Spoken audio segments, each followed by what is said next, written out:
अस्सलाम वालेकुम दोस्तों, कैसे हैं आप सब। उम्मीद करती हूँ आप सभी खैरियत से होंगे। देसी जायका ऑफिशियल में आज आपके साथ शेयर करने लगे स्पाइसी और चटपटी मैकरोनी बनाने का आसान तरीका।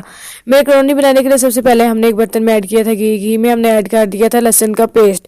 लहसुन का पेस्ट ऐड कर लेने के बाद इसको थोड़ी देर के लिए हम लोग फ्राई कर लेंगे जब तक कि लहसुन में से खुशबू ना आने लगे। फिर इसके बाद हम इसमें ऐड कर देंगे गोश्त को ऐड कर लेने के बाद अब इसको अच्छी तरह से हम लोग फ्राई कर लेंगे जब तक कि इसका कलर जो वो चेंज ना हो जाए। जब चिकन का कलर चेंज हो जाएगा फिर इसमें हम लोग ऐड कर देंगे टमाटर। 3 मीडियम साइज के हम लोग इसमें ऐड कर देंगे टमाटर। इतनी देर के लिए हम इसको पका लेंगे जब तक कि जो टमाटर है वो अच्छी तरह से गल ना जाए।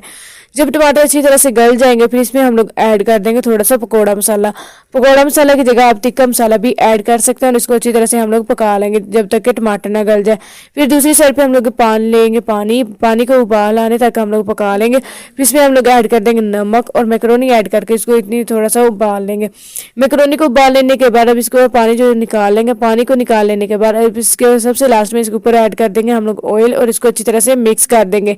मैकरोनी को मिक्स कर लेने के बाद यहाँ पे हमने जो अब टमाटर हमारे पक चुके थे, टमाटर को पक जाने के बाद हमने इसमें ऐड की थी चिली सॉस आप अपने टेस्ट के अकॉर्डिंग ये ऐड कीजिएगा। यहाँ पे मैंने इसमें ज़्यादा स्पाइसी के हम लोग आज बना रहे हैं इसलिए हमने इसमें ज़्यादा थोड़ी सी चिली सॉस इस्तेमाल की है।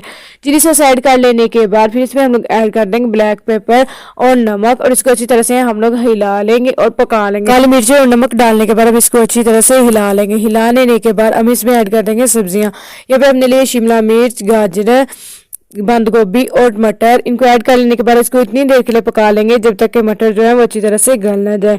इसी में आप थोड़ा सा मैकरोनी का पानी ऐड करके इसको हम लोग पका लेंगे। इससे मटर अच्छी तरह से सॉफ्ट हो जाएंगे और गल जाएंगे। इस सब्जियों को अच्छी तरह से हम लोग हिला लेंगे और वक्फे से हम इसको हिलाते रहेंगे ताकि जो सब्जियां वो जले। इसके बाद हम इसमें ऐड कर देंगे थोड़ा सा जीरा और गरम मसाले का पाउडर। फिर इसके बाद हिला लेने के बाद यहाँ पे हमने लिए इमली में ऐड कर देंगे थोड़ा सा पानी और इसको अच्छी तरह से हम लोग मिक्स कर देंगे। इमली को मिक्स कर देने के बाद अब हम इमली को ऐड कर देंगे मैकरोनी की सब्जियों में। मैकरोनी की सब्जियों में ऐड कर लेने के बाद अब इसको अच्छी तरह से हिला लेंगे और थोड़ी देर के लिए पका लेंगे। सब्जियों को थोड़ी देर के लिए पका लेने के बाद फिर इसमें हम लोग ऐड कर देंगे मैकरोनी ऐड कर लेने के बाद अब सारी सब्जियों को हम लोग अच्छी तरह से हिला लेंगे और मैकरोनी को भी हम लोग अच्छी तरह से हिला लेंगे और सबसे लास्ट में हम इसमें ऐड कर देंगे केचप और इसकी फ्लेम को कर देंगे बंद।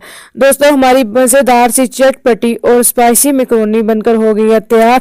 दोस्तों अगर आपको मेरी वीडियो पसंद आई हो मेरी वीडियो को लाइक और मेरे यूट्यूब चैनल देसी जायका ऑफिशियल को सब्सक्राइब करना ना भूले। इंशाल्लाह एक और मजीद ऐसे देसी जायके के साथ मुलाकात होगी। तब तक के लिए अल्लाह हाफिज।